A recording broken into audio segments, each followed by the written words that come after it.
Cuttering Lou's super awesome review show. Hi, welcome to Super Awesome. This is our review show where we review stuff. I'm Lou. This is my partner Cutter. Are you guys like boyfriend, girlfriend? Well, I guess I'm gonna have to stop right there and explain this before we go any further. So we thought, well, Cutter thought this would be a great idea to take a question, a trivia question from our audience every episode and answer it. And if whoever couldn't answer it would have to come on the show and wear a costume based on the question that was asked for the trivia question. And well, this week's question had to do with Star Wars, so what you're looking at here is probably the worst Chewbacca costume I've ever seen in my entire life.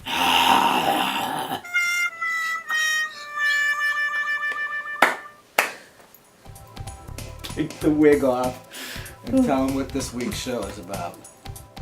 All I had was a welcome back Cotter suit, man. It's not my fault. Oh, this week we're going to be taking a look at the high school experience through the eyes of John Hughes, one of the greatest filmmakers of all time, especially when it comes to dealing with kids in high school. He's got 4 movies here that we're going to be taking a look at. Freshman year, Weird Science. Sophomore year, 16 Candles. Junior year, and a little bit of everything else, The Breakfast Club. And senior year, Ferris Bueller's Day Off.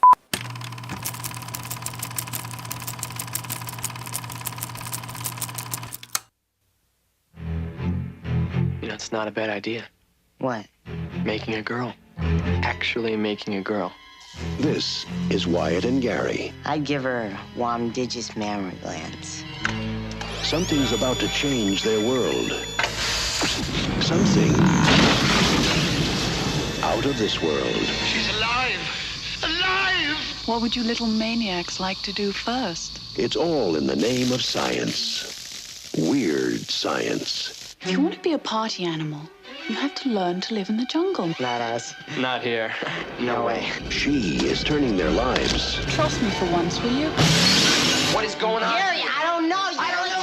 their minds, and their house upside down. It's seriously affecting your sex life.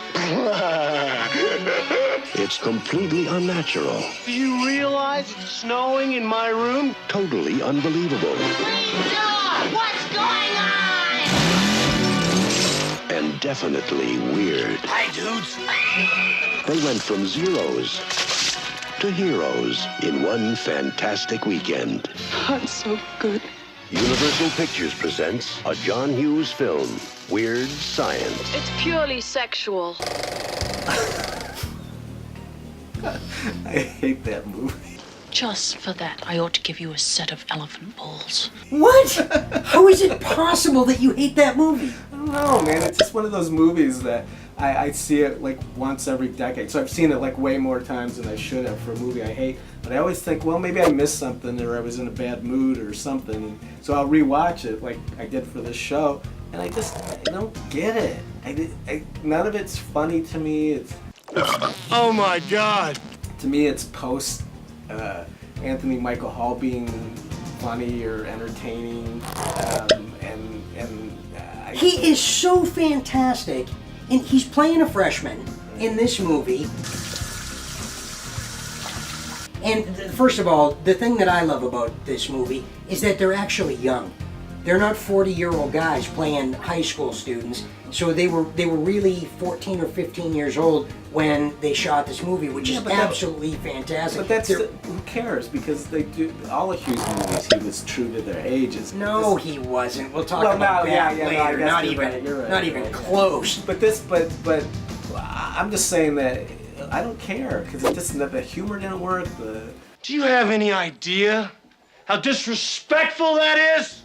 The humor doesn't work. You have two dorks that are turned into cool guys in essence, and they have a huge house party and they meet girls and they have their confidence built, and there's all Anthony Michael Hall in that bar scene talking to the grizzled guys in the bar That is, when he's telling the story about his girlfriend in Canada, come on. I was nuts for the woman, man. Now you gotta believe me. I'm telling the truth here. I'm speaking to you.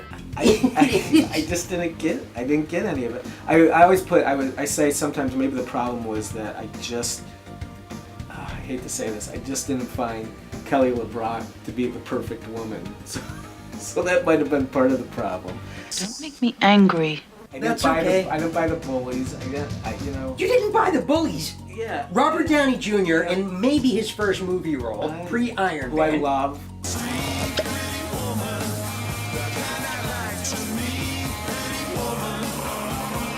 I love Robert Absolutely Downey Jr. fantastic, and the greatest Not in this movie. bad guy of all time, Chet.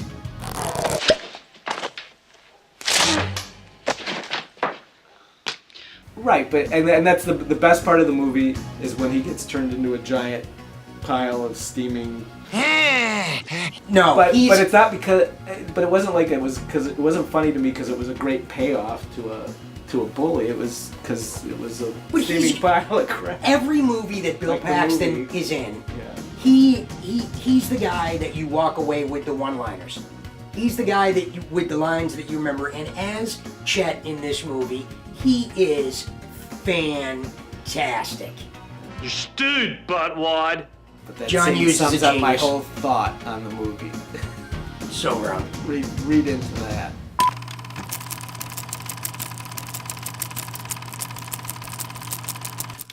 So, I mean, what's the story? I mean, you got a guy or? Yes, 3 big ones and they went flat. Her name is Samantha Baker, and today is her 16th birthday. She's gotten her boobies. Oh, I better go get my magnifying glass. They forgot my birthday. Universal Pictures presents 16 Candles, This is the single worst day of my entire life.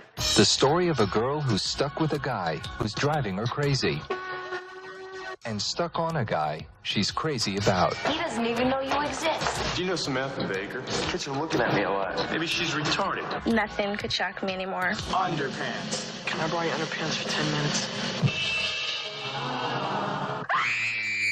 Everybody in this family has just gone totally out of limits. I'll let you take Carolyn home. She's so blitz, you won't know the difference. Jake, I don't have a car. You can take mine. I gotta get out of here before anything else terrible happens. Everyone she knows is either on her case Very hot, or out of their tree. It only happens once in a lifetime, This has got to be a joke. and once is enough. This is getting good. 16 Candles. That is as close, I think, to a perfect teenage high school movie as you can get. Yeah, no, I love that. Obviously, I love that. No offense, but I don't need a serenade right now. A lot more than Weird Science. It's actually not my favorite of the next 3 we're going to talk about.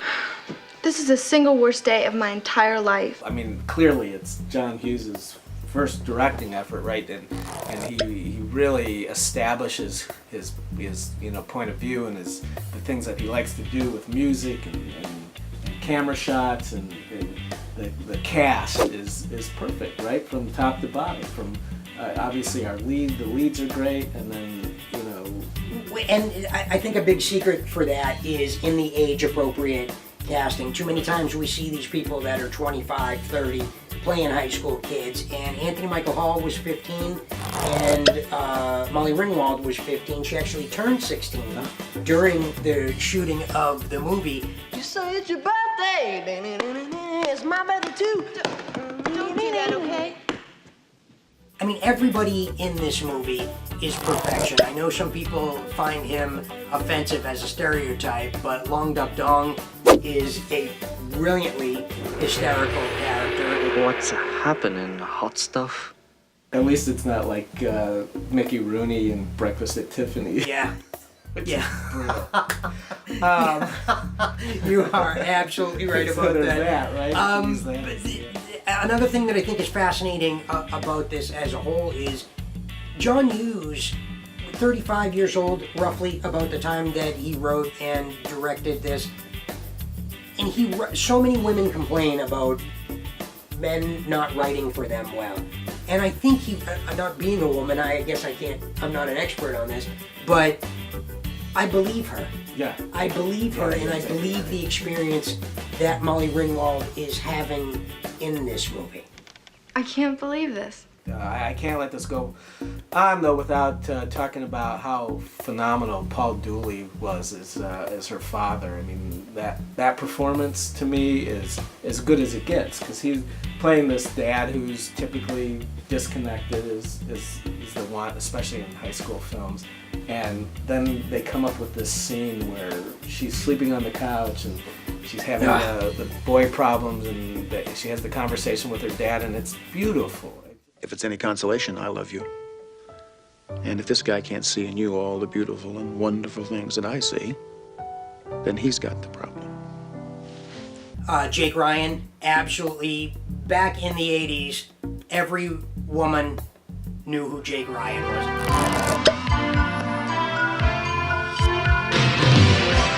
Every girl had a crush on Jake Ryan, and for me, again, I think he is brilliant. Anthony Michael Hall in this thing. John Cusack, one of his best friends, playing in the movie. I think this might have been John Cusack's first movie as well. Talk to her. Talk, dude. I have a relationship with her. There's nothing wrong with this movie. The comedy is there. The drama is there in the little bits where it is. Justin Henry as her little brother from Kramer versus Kramer. He is fantastic. Sofa City, sweetheart. There's nothing wrong with this movie. Yeah, no, it is a great movie.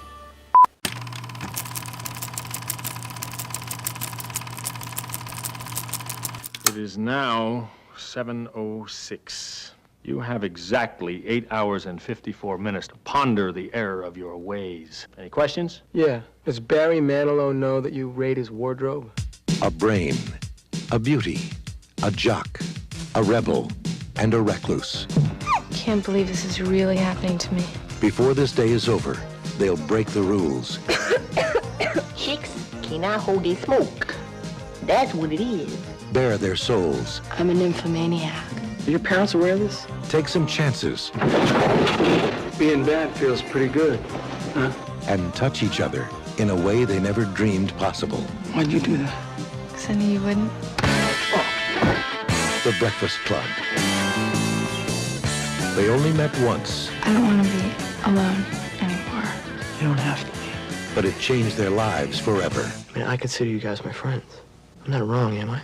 Universal Pictures presents Emilio Estevez, Paul Gleason, Anthony Michael Hall, Judd Nelson, Molly Ringwald, and Ali Sheedy in a John Hughes film. Why are you being so nice to me? Because you're letting me. The Breakfast Club. So this is the drop the mic moment, right? I mean, it's a perfect movie. Not that pristine.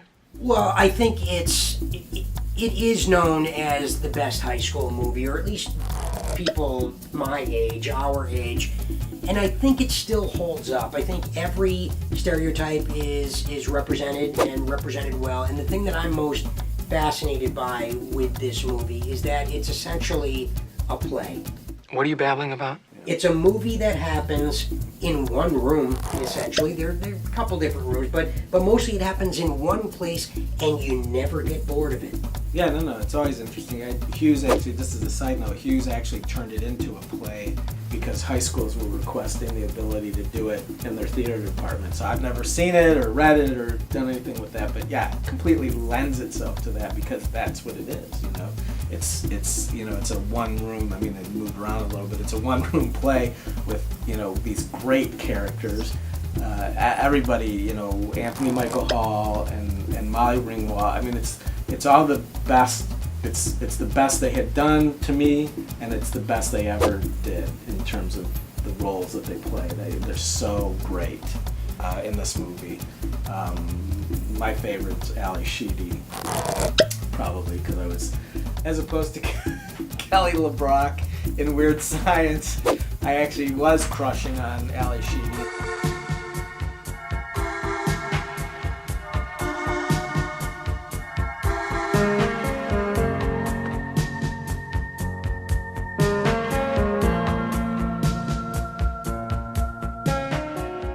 certainly played into me caring more about, finding out about her. And she was great, I thought.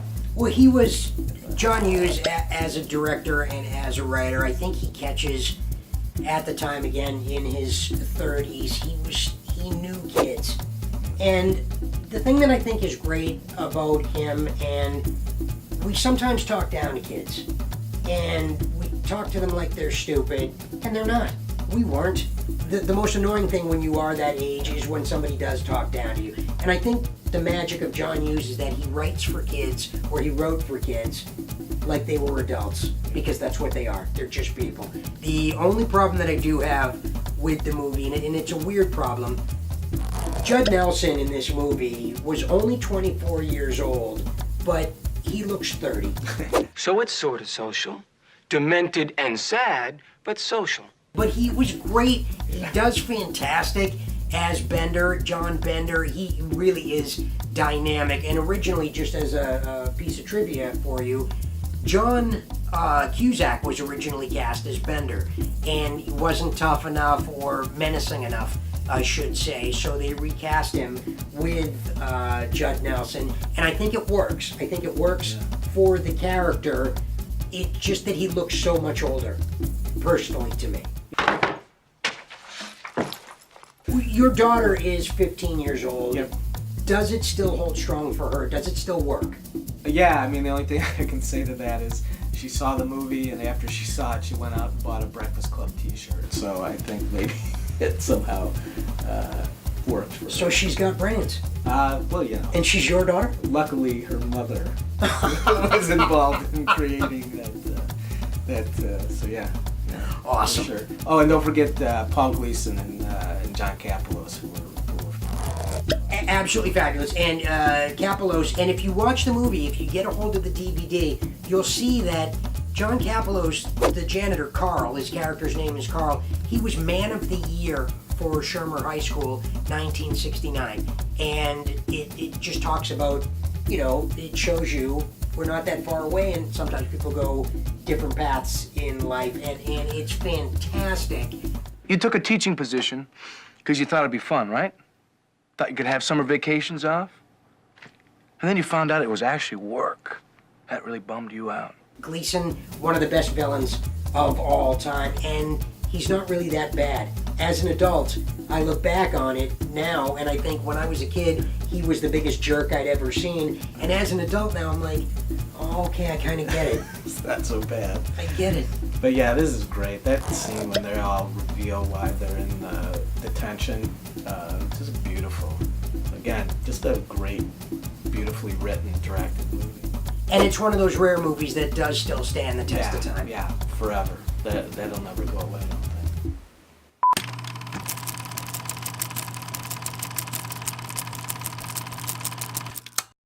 I said it before and I'll say it again.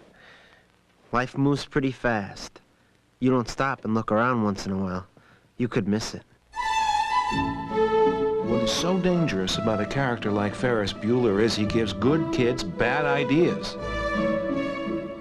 Well, why should he get to skip school when everybody else has to go? Syphilitic meningitis? He never gets caught. This guy in my biology class said that if Ferris dies, he's giving his eyes to Stevie Wonder. Well, he's very popular, Ed. I recall Central Park in fall. Ferris Bueller, do you know him? Yeah, he's getting me out of summer school. They think he's a righteous dude.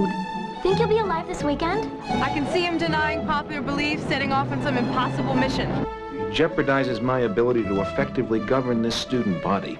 He does whatever he wants. You know, as long as I've known him, everything works for him. Whenever he wants. He's very cool. And he never gets nailed. Ferris can do anything. Oh, he's such a sweetie. Wake up and smell the coffee, Mrs. Bueller. It's a fool's paradise. He is just leading you down the primrose path. Matthew Broderick. Bueller. Ferris Bueller. Ferris Bueller's Day Off. Because life is too beautiful a thing to waste. Oh, Ferris Bueller. There's so many things about Ferris Bueller that resonate for me. I don't trust this kid any further than I can throw him. I don't even know where to begin with it. It's funny because we were just talking about Breakfast Club. which is like the great movie, and it's probably the movie that ends up, Breakfast Club ends up on people's top 10 lists and best, perfect movie of all time. But there's something about Ferris Bueller that when I sit down and I watch it again, I just love every single moment of it. And it's not really a very well done narrative movie. It's very episodic in its construction, right? Why don't you keep your opinions to yourself? Well, it's funny because this is my weird science. Really? For me, I think it's great. I think Matthew Broderick is fantastic in the role. I think the casting, again, John Hughes being what he is as a director and a writer, I think the casting was perfection, but I'm not a big fan of this movie. Oh, dude, it's like every single thing that they do, throughout the movie, it's stuff, swing back, just like that. I quote that. Hey, swing body, Kennedy, swing body. Music with the, music is Yellow. Great. Yep. Every piece of it is his, Ferris's terrible attitude and his lying when he's lying in bed to his parents, and the way that he does that is. I was a huge Matthew Broderick fan. I think because I was trying to figure this out. I think because I was a theater geek in high school that I was very aware of Broderick. So not just because of War Games, which was like his first big movie, but because Broderick was doing stuff on Broadway, we were all very aware of Broadway shows and who was in them and stuff. So I was expecting Broderick to show up. You were aware of Broadway shows in high school? Yeah. Oh no, you would have been out of high school at this point in time. Yeah, so before this all happened, I was in high school, and so I think he was doing Brighton Beach Memoirs and stuff. So I was ready for Broderick to show up because I was trying to figure out why I was such a big Matthew Broderick fan coming into Ferris Bueller. Because he did Lady Hawk before and War Games and all this stuff, but Max Dugan. But I just thought it was the perfect role for him. And it was so, it's just so funny and so entertaining to me. And I'm sorry for you. Well, the thing for me with this movie is looking at it, everybody loves to rank on the millennials. Everybody loves to say that these kids today are spoiled and all the stuff that we put the kids down for today. And looking at Ferris Bueller's Day Off made me realize Ferris was an early millennial. All the stuff that we love to say that's wrong with kids today, Ferris was that guy. Are you suggesting that I'm not who I say I am? And I also have a bit of a problem. Ferris is incredible. I think he's kind of a jerk to his best friend. Oh, yeah. To Cameron. All he wants him for is his car. And it's great that Hughes then writes in a really wonderful scene about him caring about Cameron and doing this all for Cameron. No, that's crap. He's actually doing it because he needs a car. I don't disagree with what you're saying, but it still was those moments in the movie, because especially for the time, it was a little frenetic and more, like I said, more episodic. But those moments were great. But even the moment, because again, I just see Quiet, but the scenes with Charlie Sheen and Jennifer Grey are great. You want to know what's wrong? I know what's wrong. Just want to hear you say it. And but anyway, the whole thing with the principal and Jeffrey Jones is just really funny, and credit stuff. That was like a big deal. You know what I mean? It's perfection. For what it is, and you can't. Nobody can say that he's not fantastic. He's just. Again, the casting, everybody is, and all the stuff that you've mentioned. The principal, the sister, Jennifer Grey, who would go on to do Dirty Dancing not too many years, a year later, I believe. She is awesome. She's a year younger. She's the junior sister who's a little bit angry because her brother is the super entity that he is. Right. And I get it. I totally get it. What are you, a psychiatrist? Ben Stein as the Well, I was just teacher. going to say, how many times in my life have I gone, Bueller, Bueller, Bueller, Bueller, Bueller. That alone, right there, that's worth the 25 viewings of this movie. I'm with you. I'm with you. I don't get it. I think Bueller Ferris is fantastic. He's the guy that we all wanted to be, that confident, that strong, that secure. But I don't like him. I just don't like him. I don't know why. They all adore him. They think he's a righteous dude. Well, I was looking forward to doing more of these things, but maybe just put that wig back on. You can fly solo. I think he's there, kind of a buddy. spoiled white kid. Well, there. I think you're wrong. I'm not even gonna. Okay, what? What? No, nothing. It's great. I'm happy for you. You go watch Weird Science again, and I'll go watch Ferris Bueller. All right, that's it for this week's Super Awesome with Lou and Cutter, or Cutter and Lou, here on EdTV. So like we said at the beginning, we want to do a little trivia contest here for the two of us each week, with the loser, dressing up as... It wasn't my fault. So anyways, this is where you come into play. You can send us any trivia question to do with TV or film, and we'll pick one, and that'll be where the contest goes. And you can send that trivia question to edtvstuff, EDTVSTUFF, edtvstuff@gmail.com. And then we will pick one and read it for you and tell you, well, show you, who got it wrong, which I'm sure week in and week out will be him. And,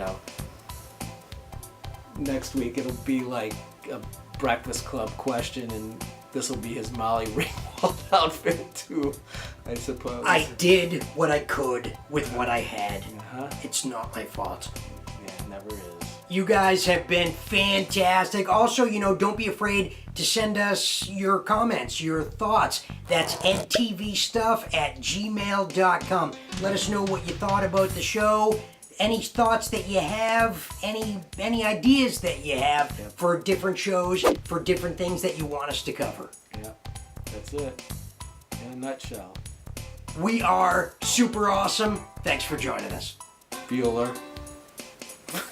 Bueller.